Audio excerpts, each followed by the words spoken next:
Bonjour, c'est Philippe Guillet. Je suis coach et formateur de coach spécialisé en hypnose, PNL, EFT, neurosciences et puis quelques autres techniques de changement. Une petite vidéo aujourd'hui pour vous parler de rêve.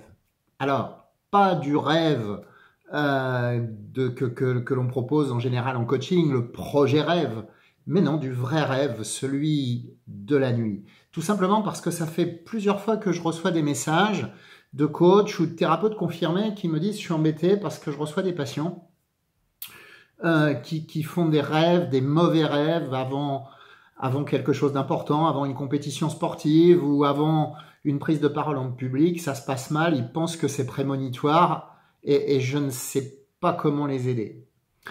J'ai connu ça, moi, quand j'accompagnais, je suis intervenu pendant presque 11 ans en prison, où j'accompagnais essentiellement des gens qui avaient des soucis d'addiction, de drogue, d'alcool, et parfois, quand ils sortaient, c'était un peu la même panique. Ils faisaient des rêves de rechute, et ils se disaient, ça y est, c'est parti, je vais rechuter. Eh bien, je ne suis absolument pas un spécialiste de l'interprétation psychanalytique ou freudienne des rêves. Par contre, ce que je sais, c'est qu'aujourd'hui, les neurosciences offrent un éclairage tout à fait nouveau. Les chercheurs ont fait des recherches et ont recueilli des données sur des dizaines de milliers de rêves. Ils ont observé des patients qui bougeaient pendant leurs rêves. Et si certains rêves, si certains songes paraissent plus ou moins aléatoires, il y en a d'autres qui sont en réalité très utiles et qui, figurez-vous, ne sont absolument pas prémonitoires. Bien au contraire, ils nous aideraient à mieux anticiper les choses, c'est-à-dire tout simplement à faire un tas de scénarios qui ne seraient pas forcément les bons pour pouvoir mieux les éviter ensuite dans la réalité. Intéressant, non, ça remet en tout cas en question tout ce mythe des rêves prémonitoires. Ce qu'il faut savoir, c'est qu'en réalité, pendant qu'on rêve, on ressent, il y a à l'intérieur de nous 2 fois plus d'émotions négatives que positives. Autre chose intéressante d'ailleurs, petit aparté, on sait depuis que la télé est en couleur que nous rêvons majoritairement en couleur, alors que quand la télé était en noir et blanc, on rêvait majoritairement en noir et blanc. Vous voyez un peu l'influence? En tout cas, ce qui est certain et ce qui est vraiment très intéressant, c'est que les rêves, surtout pendant le sommeil paradoxal où l'hippocampe, qui est le siège des émotions, est particulièrement active, eh bien ces rêves sont en fait comme un entraînement émotionnel, comme une simulation qui nous permet de nous entraîner et ensuite d'éviter les mauvais stratagèmes.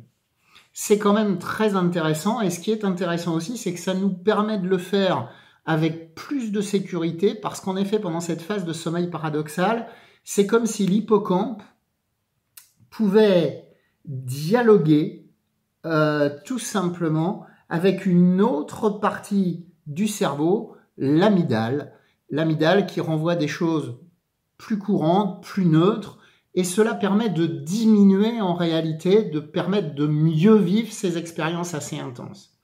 C'est donc très intéressant quand des gens viennent vous voir en se disant c'est terrible, j'ai rêvé des mauvaises choses, de les remettre sur les bons rails. En réalité, ces rêves permettent de jouer sans risque les mauvaises stratégies de façon à mieux les éviter ensuite. Donc tout le travail en tant que coach, en tant que thérapeute, va être consciemment là du coup et à l'état d'éveil de travailler les bonnes stratégies à mettre en place. Et souvenez-vous, l'hypnose par exemple est une excellente, ou la visualisation liée à l'hypnose sont d'excellents outils puisque le cerveau, je vous le rappelle, ne fait pas la différence entre la réalité et l'imagination. C'est-à-dire que en donnant une expérience imaginaire à son cerveau, on peut commencer à lui faire prioriser les choses comme si c'était vrai.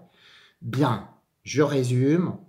Pendant les rêves, pendant le sommeil paradoxal, tous ces mauvais scénarios nous sont en réalité très utiles et nous permettent d'éviter les mauvaises stratégies. Après, effectivement, en tant que coach ou accompagnant, grâce à l'hypnose ou à la visualisation hypnotique, on peut aider les patients. Il y a des techniques pour ça, on peut se former. par exemple dans la formation Hypno-Coaching 2.0, on peut se former pour accompagner les patients à mettre en place les bonnes stratégies qui vont leur permettre d'être optimum dans une compétition sportive, dans une prise de parole en public ou un entretien d'embauche, par exemple.